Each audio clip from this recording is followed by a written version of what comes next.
আসসালামু আলাইকুম। আমি অধ্যাপক ডাক্তার মোহাম্মদ আব্দুল মোমেন, অধ্যাপক ও বিভাগীয় প্রধান সার্জারি বিভাগ, ঢাকা কমিউনিটি মেডিকেল কলেজ। আজকের সার্জিক্যাল রোগ আলোচনায় আজকের টপিক হলো গলস্টোন ডিজিজ অথবা পিত্ত পাথরি রোগ। পিত্ত পাথরি হলো পিত্তথলিতে পাথর জন্মানো, বা স্টোন ইন দি গলব্লাডার হলো গলস্টোন ডিজিজ। তো গলব্লাডারটা বা পিত্তথলিটা কী জিনিস? পিত্তথলি হলো আমাদের লিভারের নিচে পিত্ত জমা হওয়ার জন্য একটা থলি। এটা দেখতে অনেকটা ওই বাচ্চাদের না ফুলানো বেলুনের মতো। এটার মেইন কাজ হলো এখানে পিত্ত জমা হয় এবং মাঝে মাঝে সময়ে সময়ে পিত্ত চর্বি জাতীয় খাবার হজমের জন্য আমাদের খাদ্যনালীতে প্রেরণ করা। এটা হলো পিত্তথলির কাজ। এবং পিত্তথলিতে অনেক রকমের রোগই হয়। সবচাইতে কমন রোগ হলো এই পিত্ত পাথরি। পাথর 3 রকমের হয় সাধারণত। সাদা কোলেস্টেরল পাথর বা কোলেস্টেরল স্টোন। কোলেস্টেরল স্টোন ছাড়া আরও কিছু পাথর হয়, যেমন পিগমেন্ট স্টোন, যেগুলি রঙিন পাথর বা পিগমেন্ট স্টোন। আর এই রঙিনের আর কোলেস্টেরলের মিক্স স্টোন 3 রকমের হয়। তো কোলেস্টেরল স্টোন সবচাইতে বেশি হয়। তো এগুলির হওয়ার কারণ হলো এক নাম্বার হলো যদি পিত্তথলির যে ফাংশন, কার্যকারিতা, এটা কোনো কারণে ব্যাহত হয়। 2 নম্বর হলো বেশি পরিমাণ চর্বি যারা খায়, কোলেস্টেরল যারা খায়, চর্বি খায় তাদের। তারপরে যাদের এই পিগমেন্ট তৈরি হওয়ার রোগ আছে। পিগমেন্ট তৈরি হওয়ার রোগ হলো যাদের রক্তকণা, লাল রক্তকণা ভেঙে যায়, বেশি ভাঙে রোগের জন্য তাদের। এবং আরেকটা কারণ হলো ইনফেকশন। আমাদের যদি এই পিত্ত নালীগুলিতে বা লিভারে, পিত্তথলিতে ইনফেকশনও একটা কারণ। এই সমস্ত কারণে আমাদের পাথর হয়। তো বেশি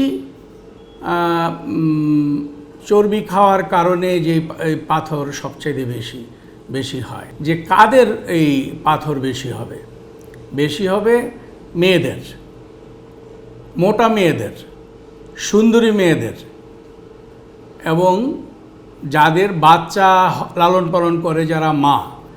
এই রোগ হলে আমরা কিভাবে বুঝব?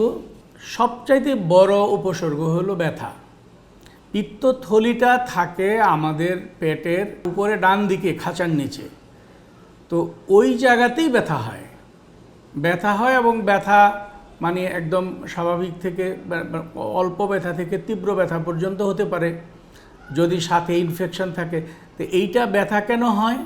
পিত্তথলিতে পাথর থাকলে পিত্তথলির প্রদাহ হয় এবং এটাকে আমরা বলি কোলিসিস্টাইটিস। এই পিত্তথলির প্রদাহের প্রধান কারণ হলো পাথর। এবং পিত্তথলিতে এই পাথর থাকার ফলে পিত্তথলিতে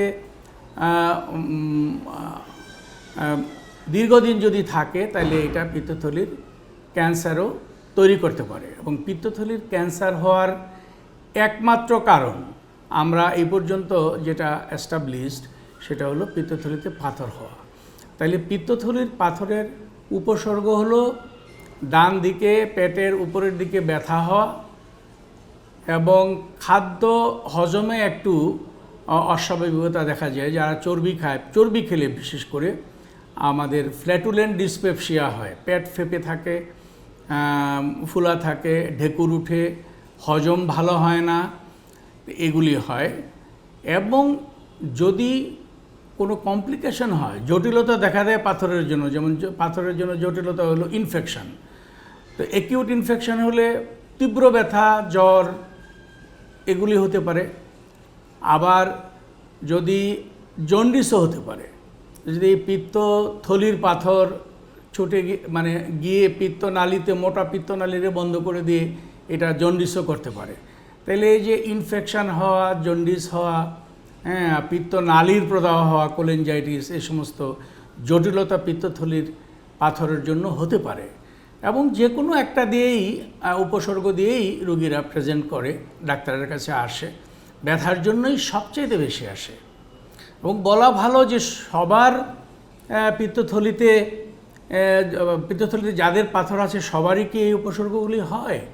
না, পিত্তথলিতে পাথর থাকলে এই উপসর্গ নাও হতে পারে, এবং উপসর্গ হয় না, প্রায় বেশিরভাগ লোকেরই উপসর্গ হয় না। তো প্রায় 80% লোকেরই উপসর্গ হয় না। তবে পাথর থাকলে বেশি দিন এই উপসর্গ ছাড়া থাকে না। যেমন প্রতি বছরই মানে শতকরা দুইজনের এই উপসর্গ হতে থাকে, এবং কমপ্লিকেশনও অল্প স্বল্প লোকের হয়। সুতরাং পিত্তথলিতে পাথর দীর্ঘদিন থাকা অনেক রকমের বিপদের কারণ, এই জটিলতা তৈরি হওয়া এবং ক্যান্সার। চিকিৎসা, এটার কোনো মেডিকেল ট্রিটমেন্ট নাই। আমরা মেডিকেল ট্রিটমেন্ট কেবল দেই জটিলতা নিরসনের জন্য। যেমন যদি অ্যাকিউট কোলিসিস্টাইটিস হয়, ইনফেকশন হয়ে তার জ্বর হলো, কাঁপুনি দেওয়া জ্বর হলো, তার তীব্র ব্যথা হলো, ভমিটিং হলো, হ্যাঁ, তখন আমরা হাসপাতালে ভর্তি করে এই অ্যান্টিবায়োটিক দিয়ে ইনফেকশনটা কন্ট্রোল করার চেষ্টা করি। কিন্তু পিত্ত পাথরের যে চিকিৎসা, পিত্ত পাথর নিরসনের জন্য আলটিমেটলি তাকে অপারেশনই করতে হবে। তাহলে দেখা যায় যে এইটা একমাত্র ইনফেকশন না হলে আর কোনো চিকিৎসা করার দরকার হয় না। যখন ব্যথা হয়, আমরা অপারেশনের আগ পর্যন্ত, বা যদি রোগী যতদিন পর্যন্ত অপারেশন করতে না পারে সেই পর্যন্ত আমরা অল্প স্বল্প ব্যথার ওষুধ দিয়ে থাকি, এবং রোগীকে উপদেশ দেই যে ব্যথা হলে কী করতে হবে। অ্যাকচুয়ালি আমরা যদি এখন বলি, সারমর্ম হলো যে পিত্তপাথরির চিকিৎসা অপারেশন, এবং অপারেশনটা দরকার। অপারেশন না করলে তাকে মূল্য দিতে হবে, এবং অনেক বড় ধরনের মূল্য দিতে হতে পারে। অপারেশনটা হলো, এটাকে আমরা যেহেতু গল ব্লাডারের অপারেশন আমরা আমাদের ভাষায় বলি কোলিসিস্টেক্টমি। কোলিসিস্টেক্টমি হলো একটা পদ্ধতি যেখানে আমরা অপারেশন করে পিত্তথলি, পাথরসহ পিত্তথলিটা ফেলে দেই। আমি বলবো যে পিত্তথলি ফেলে দিলে তেমন কোনো ক্ষতি হয়, তেমন কোনো মানে কি কোনো ক্ষতিই হয় না, কোনো ক্ষতিই হয় না। তার কারণ পিত্ত থাকে, থলিটা হলো মানে কিছু সময় জমা থাকার জন্য, এবং অনেক পিত্ত যখন দরকার হয় চর্বি খেলে সেটা মানে পাওয়ার জন্য। কিন্তু এমনি পিত্ত থাকে, পিত্ত সবসময়ই নিঃসৃত হতে থাকে, তখন শরীর এটাকে অ্যাবজর্ব করে অ্যাডজাস্ট করে নেয়, তখন কোনো ক্ষতিই হয় না। এই পর্যন্ত পিত্তথলি ফেলে দেওয়ার জন্য কোনো কমপ্লিকেশন নিয়ে কোনো রোগী আমাদের কাছে আসে নাই, এবং আমাদের মেডিকেল লিটারেচারে, মেডিকেল সাহিত্যেও এরকম কিছু লেখা নাই যে পিত্তথলিটা ফেলে দিলে এরকম কিছু হবে। সুতরাং পিত্তথলি ফেলে দিলে কোনো ক্ষতি হয় না। আর একটা প্রশ্ন এখানে উঠে যে পাথরটা ফেলে দিয়ে পিত্তথলিটা রাখা যায় কি না।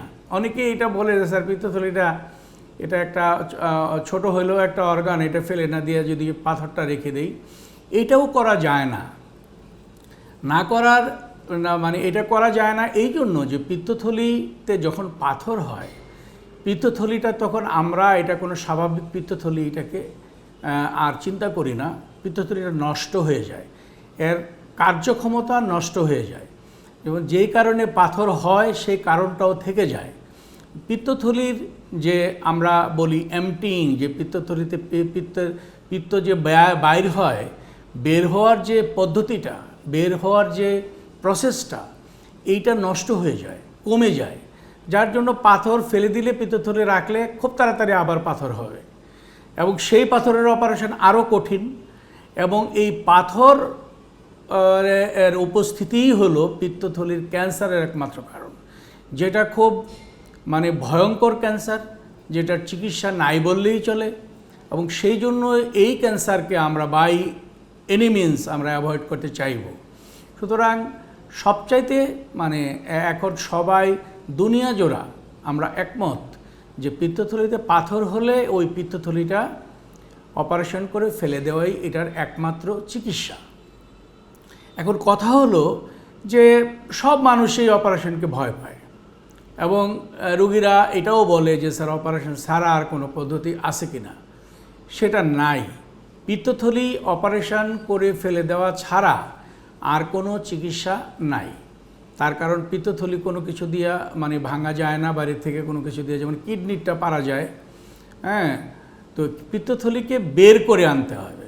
তবে বের করে আনার যেই অপারেশন, সেটার নাম আগেই বললাম, যেটা পিত্তথলি কেটে ফেলে দেওয়ার যে অপারেশন, তার নাম হলো কোলেসিস্টেক্টমি। সেটা দুইটা পদ্ধতিতে করা যায়। একটা আমরা বলি যে পেট কেটে, মানে ডান দিকে বুকের খাঁচার যে লাইন, এই লাইনে 3-4 সেন্টিমিটার বা তারও একটু বেশি 5 সেন্টিমিটার কেটে আমরা অপারেশনটা করতে পারি। আমরা তখন এই দিক দিয়ে কেটে পিত্তথলিটা দেখে পাথর সহ এটাকে ফেলে দিই। এটা হলো ওপেন কোলেসিস্টেক্টমি। ওপেন কোলেসিস্টেক্টমি এইটা মানে শতবর্ষ যাবৎ এটা মানে এটার সুনাম সহ চলে আসছে, এটা চলছে। কিন্তু এখনকার দিনে আমরা পেটের মধ্যে ছোট ছিদ্র করি, ছিদ্র করে ওইখান দিয়ে ক্যামেরা ঢুকাই, লাইট সোর্স ঢুকাই, অপারেশন করার জন্য যেগুলি দিয়ে ধরবো এরকম চিকন আমাদের ফোরসেপস ঢুকাই, 4টা ফুটা করে আমরা অপারেশন করি। পিত্তথলি এবং পেটের ভিতরটা ওই টেলিভিশনের মনিটরে দেখা যায়, পরিষ্কার দেখা যায়, এবং এমনি খালি চোখে আমরা অপারেশন করার সময় দেখি তার চেয়েও ভালো দেখা যায়। তো ওইটা দেখে আমরা মনিটরের দিকে টেলিভিশনের পর্দায় দেখে, পর্দাটা টেলিভিশনটা আমার সামনেই থাকে, আমরা এটা দেখে পিত্তথলি ধরে পিত্তথলিটাকে আমরা ওই যে আঠা লেগে থাকে লিভারের সাথে, এগুলি ডিসেক্ট আউট করে পিত্তথলির যে নেক, এখানে একটা ক্লিপ দিয়ে, 2টা ক্লিপ দিয়ে এটা কেটে পিত্তথলিটাকে আবার ওই ফুটা দিয়েই বের করে ফেলে। তার মানে কোনো জায়গা কাটতে হলো না এটা। তারপরে এবং এটার ফলাফল ভালো। এটাই হলো এখনকার দিনে সবচেয়ে মডার্ন অপারেশন। আমরা যদি বলি যে পিত্তথলির অপারেশনের মধ্যে এটাকে এখন বলবো আমরা গোল্ড স্ট্যান্ডার্ড। গোল্ড স্ট্যান্ডার্ড মানে এটা 1 নাম্বার। এখন যেটা ওপেন করি সেটা 2 নম্বর হয়ে গেছে। একসময় সেটাই 1 নাম্বার ছিল এবং একমাত্র অপারেশন ছিল, এখন এটা 2 নম্বর হয়ে গেছে ওপেনটা। এখন ল্যাপারোস্কোপিক কোলেসিস্টেক্টমি, যেটা পেটের ভিতর যন্ত্র ঢুকাইয়া, ক্যামেরা ঢুকাইয়া দেখাটা হলো ল্যাপারোস্কোপি। এই ল্যাপারোস্কোপিক পদ্ধতিতে যে অপারেশন আমরা করি, পেট না কেটে, এটা হলো ল্যাপারোস্কোপিক কোলেসিস্টেক্টমি। এটাই হলে এখন আমরা সবসময় করে থাকি। এবং অপারেশন না করলে কি হবে? না করলে আগেই বলেছি আপনাকে, মানে অল্প স্বল্প জটিলতা থেকে একদম জীবন সংহারী জটিলতা পর্যন্ত আপনাকে ভোগ করতে হতে পারে। যেমন কোলিসিস্টাইটিস হবে, কিছুদিন পর পর জ্বর হবে, কোলিসিস্টাইটিস হবে, কোলিনজাইটিস হতে পারে, এবং আপনার জন্ডিস হতে পারে। পিত্তথলি থেকে পাথর পিত্তনালীতে গিয়ে পিত্তনালী বন্ধ করে সার্জিক্যাল জন্ডিস বা অবস্ট্রাকটিভ জন্ডিস, সেই অপারেশনের মূল্য এর 2 গুণ 3 গুণ, এবং অপারেশনের কমপ্লিকেশনও বেশি, এবং সেটা কঠিন অপারেশন। সেই জন্য অপারেশনটাই সবচেয়ে ভালো। অপারেশন করতে দেরি করলে এই কমপ্লিকেশনগুলির মধ্য দিয়ে যেতে হবে। এবং আগেই বলেছি যে এটা খুবই কঠিন এবং খুব ভয়ঙ্কর একটা ক্যান্সারের কারণ, একমাত্র কারণ পিত্তপাথরই। সেটা হলো মানে cancer of the gall bladder, মানে গল ব্লাডার ক্যান্সার, গল ব্লাডারের ক্যান্সার। তো এই জন্য অপারেশনটা আপনি না করার কোনো পরামর্শ আমাদের কাছে নাই।